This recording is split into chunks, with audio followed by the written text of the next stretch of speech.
But let's talk a little bit about plant-based proteins. Yeah, well, last year, 2019, according to some, was the year of the vegan. And so plant-based took off, Impossible Foods, Beyond Meat, and others.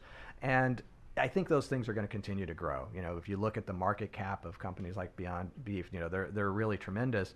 But I think we also need to recognize that there's a tension there too, because consumers want more natural food, they want less processing, and so there are these pressures, tensions that are coming. And if I'm looking forward just over the next year, and somebody asks me, well, what's the future of the plant-based? Is it going to sort of overwhelm everything?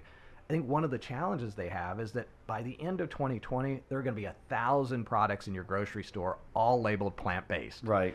And nobody's going to get a headline by having the 15th plant-based burger. They're going to have to be plant-based and tasty. They're going to have to be plant-based and healthier. They're going to have, you're going to have something else there. And let's be real, 99% of them taste like chalk. Has anyone tried the Impossible Burger yet? I have tried the Impossible Burger. And it tastes like chalk? It didn't taste like chalk. I actually tried it down the street at Z Burger here in Washington, D.C., and it was a... Now stalkers know where to find you? Well, it was a... No, not really. Because that's the only time I tried it, because I'm 100% beef.